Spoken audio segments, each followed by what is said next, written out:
اللهم صل وسلم على سيدي وحبيبي وطبيبي قلبي وجسدي وروحي. السلام عليكم ورحمة الله وبركاته. الحمد لله العزيز الغفار، خلق الإنسان من صلصال كالفخار، وخلق الجان من مارج من نار، وخلق الشمس والقمر وقلب الليل على النهار. أشهد أن لا إله إلا الله وحده لا شريك له الواحد القهار، وأشهد أن سيدنا وإمامنا محمدا عبده ورسوله المختار. اللهم صل وسلم على سيدنا محمد وعلى آله وأصحابه الأخيار. أما بعد فيا عباد الله، أوصيكم وإياي ونفسي بتقوى الله وطاعته لعلكم تفلحون. فقال الله تعالى في القرآن الكريم: بسم الله الرحمن الرحيم، وآتاكم من كل ما سألتموه وإن تعدوا نعمة الله لا تحصوها إن الإنسان لظلوم كفار. وقال عليه الصلاة والسلام: اتق الله حيثما كنت وأتبع السيئة الحسنة تمحها وخالق الناس بخلق حسن. صدق الله العظيم وصدق رسوله النبي الحبيب الكريم، ونحن على ذلك من الشاهدين والشاكرين والحمد لله رب العالمين. Ma'asyiral muslimin ikhwatal iman rahimakumullah, saudara-saudaraku kaum muslimin jamaah salat Jumat yang mudah-mudahan selalu mendapatkan keberkahan, rahmat dan maghfirah dari Allah Subhanahu wa taala. Tidak terasa jam terus berputar, menit, jam, hari, pekan, bulan berganti, tahun pun berganti. Tidak terasa sekarang kita sudah berada dalam tanggal 3 Muharram tahun 1445 Hijriah. Artinya jaraknya kita dari Rasulullah Sallallahu Alaihi Wasallam sudah 14 abad setengah, kurang 5 tahun. Yang ingin saya sampaikan pada khutbah singkat kali ini adalah kenapa kalender dalam Islam ini dimulai dengan peristiwa hijrahnya Rasulullah Sallallahu Alaihi Wasallam. Dan pelajaran apa? Wa madurus wal ibar min hijrati Rasulullah Sallallahu Alaihi Wasallam. Hikmah dan pelajaran apa, ibrah apa yang kita dapat petik dari peristiwa hijrahnya Nabi besar Muhammad sallallahu alaihi wasallam. Dulu pada zaman Rasulullah sallallahu alaihi wasallam masih umat Islam masih belum punya kalender. Masa Abu Bakar juga masih belum punya kalender. Setelah masanya Utsman, Abu Musa al-Ash'ari menjadi gubernur di Basrah. Sejak zamannya pada masa Umar bin Khattab ini adalah sudah ada surat menyurat antara Romawi dengan Madinah, antara Persia dengan Madinah, antara Mesir dengan Madinah.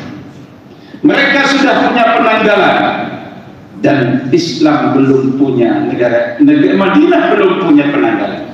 Akhirnya sahabat dikumpulkan oleh Rasul, oleh sahabat Umar bin Khattab radhiyallahu anhu. Dikumpulkan ada 4 opsi, ada 4 usulan dari mana memulai penanggalan kalender Hijriah. Opsi yang pertama, bagaimana usulan para sahabat, bagaimana kalau kalender Islam ini dimulai dari lahirnya Nabi besar Muhammad sallallahu alaihi wasallam seperti tahun Masehi dimulai dari lahirnya Nabi Isa alaihi salam. Namun oleh Umar, kata Umar, lahirnya Nabi Isa adalah kelahiran yang luar biasa, karena Nabi Isa lahir tanpa ayah. Namun lahirnya Nabi besar Muhammad sallallahu alaihi wasallam biasa, ada ayah, ada ibu. Dan kelahiran Nabi besar Muhammad sallallahu alaihi wasallam tidak membawa perubahan di Mekah. Yang nyembah berhala, nyembah berhala, yang mabuk, yang teler, tidak ada membawa perubahan. Ada usulan bagaimana kalau dimulai dari kemenangan-kemenangan besar dalam perjuangan Islam, dalam peperangan. Kata Umar, kalau kita memulai kalender umat Islam ini daripada kemenangan-kemenangan peperangan dalam Islam, nanti ketika memperingati tahun baru Islam akan mengenang hari kebesaran kemenangan-kemenangan saja, padahal umat Islam sudah lemah. Hanya bernostalgia dengan kejayaan, akan tetapi pada saat ini tidak jaya. Bagaimana opsi yang ketiga kalau dimulai dari sejak wafatnya Nabi besar Muhammad sallallahu alaihi wasallam? Itu pun ditolak oleh umat. Kalau dimulai dari sejak wafatnya Rasul sallallahu alaihi wasallam, nanti setiap peringatan tahun baru Islam hanya diisi dengan derai air mata dan isak tangis, karena sedih dengan wafatnya Nabi besar Muhammad sallallahu alaihi wasallam, tidak membawa aura positif. Itu pun ditolak. Yang keempat, opsi yang keempat yang diusulkan oleh Imam Ali karramallahu wajhahu dan sahabat Utsman bin Affan, bagaimana kalau kalender dalam Islam ini dimulai sejak hijrahnya Rasul sallallahu alaihi wasallam dari Makkah ke Madinah? Baru opsi itu yang diterima oleh Umar bin Khattab. Lalu Umar bin Khattab berkata, al-hijratu tufarriqu bainal haqqi wal batil. Hijrah itu adalah yang memisahkan antara hak dan batil. Memang peristiwa hijrah itu, ma'asyiral muslimin rahimakumullah, di sini kelihatan imannya para sahabat, mana yang emas, mana yang bayar. Kualitas iman para sahabat adalah ketahuan setelah peristiwa hijrahnya Rasulullah sallallahu alaihi wasallam. Itulah pemilihan bahwa kalender Islam ini dimulai dari peristiwa hijrahnya Nabi besar Muhammad sallallahu alaihi wasallam.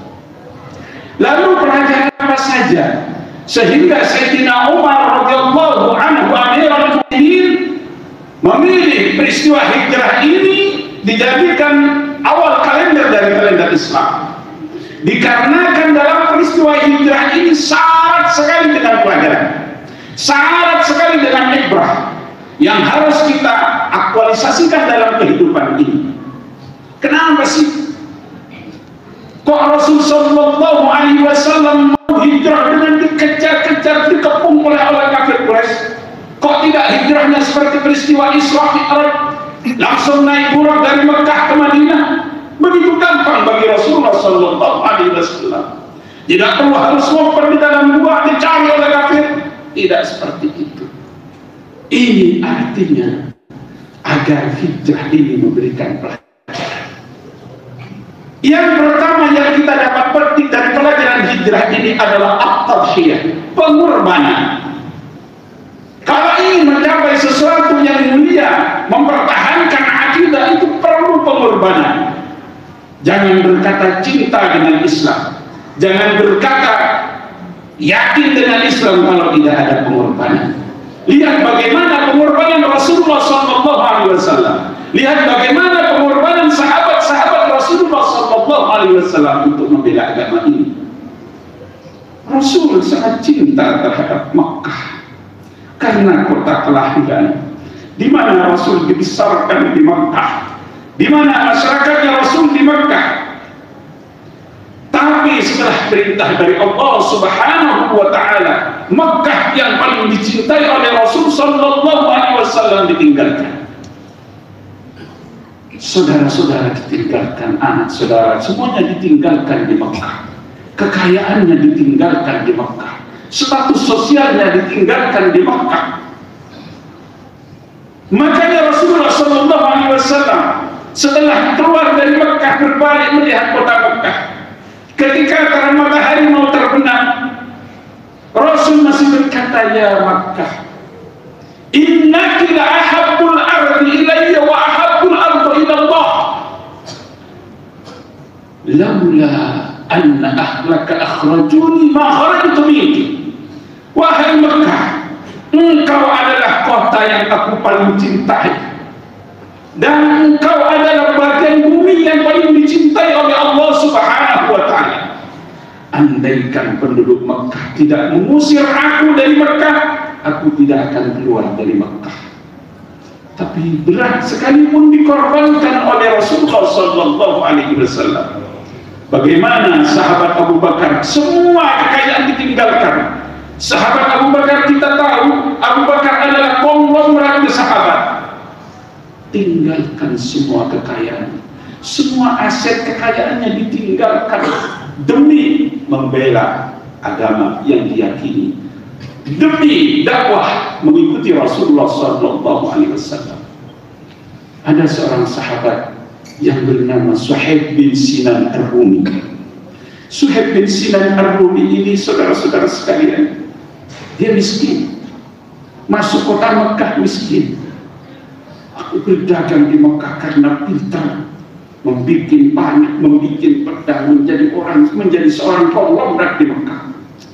Tapi ketika Rasul sallallahu alaihi wasallam memproklamirkan menjadi nabi, menjadi orang yang pertama beriman kepada Rasulullah sallallahu alaihi wasallam.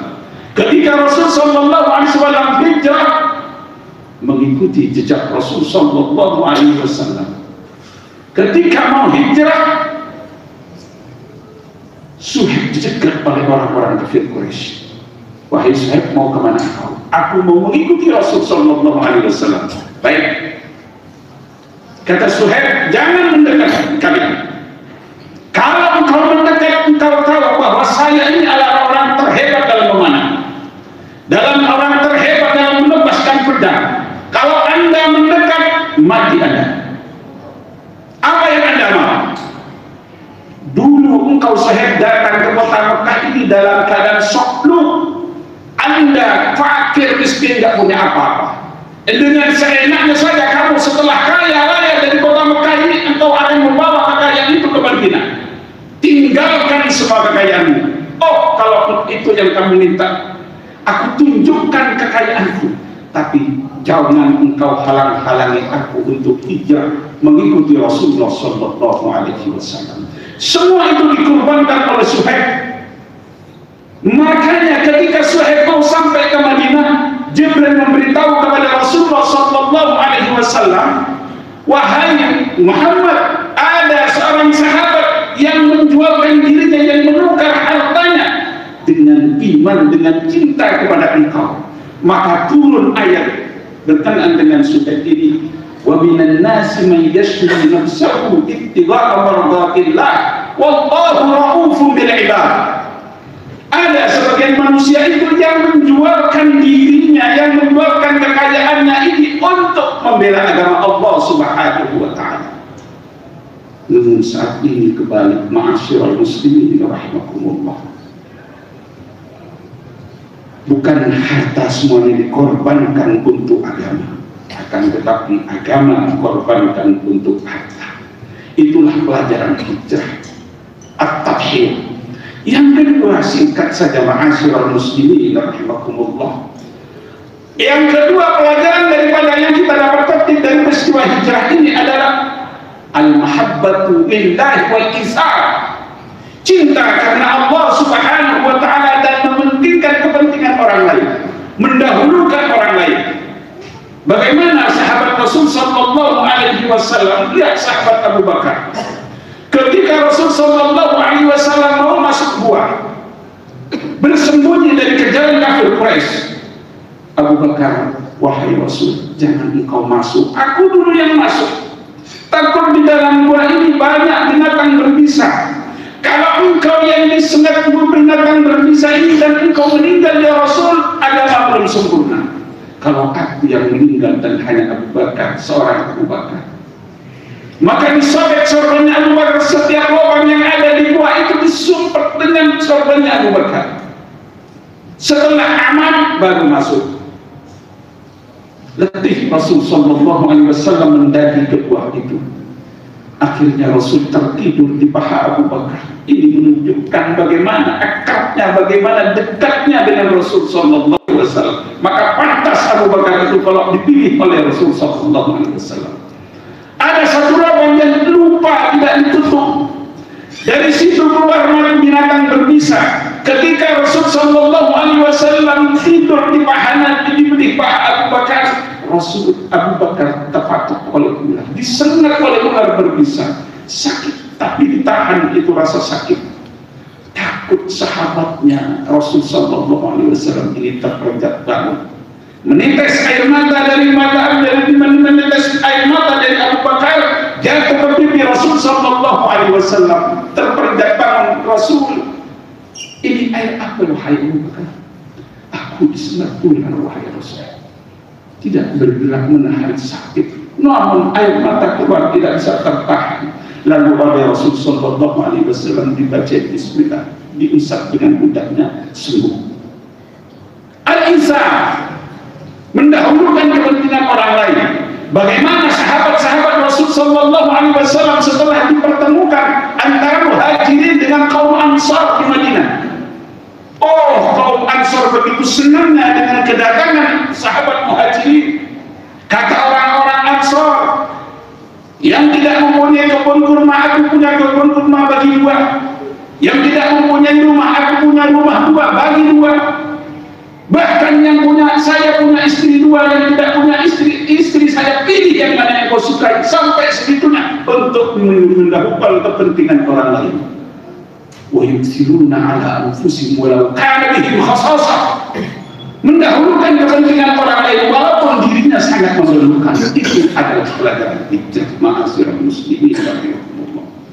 Yang ketiga terakhir adalah hijrah ini adalah perubahan. Setiap kita harus berani berubah dari yang tidak baik, dari yang tidak baik kebaikan, yang dari taat kepada daripada maksiat kepada taat, daripada kezaliman kepada keadilan, dari ketidakberesan kepada yang beres. Itulah perubahan. Makanya hijrah ini al-harakah wa taghayyur, bergerak dan berubah. Kalau kita tidak mau bergerak dan berubah, tak pernah ada hijrah itu. La hijrah ba'dal fath, walakin jihadun waliyah. Setelah peristiwa Fathu Makkah tahun ke-8 hijrah kata Rasul, tidak ada hijrah secara fisik, akan tetapi yang ada jihadun waliyah. Inilah 3 pelajaran daripada khutbah dalam khutbah yang singkat ini. Yang pertama, pelajaran daripada khutbah daripada hijrah itu adalah pengorbanan. Jangan mengatakan cinta kalau tak ada pengorbanan. Yang kedua adalah al-hubbu wal isar, cinta dan mendahulukan orang lain. Yang ketiga adalah pengorbanan dan bergerak.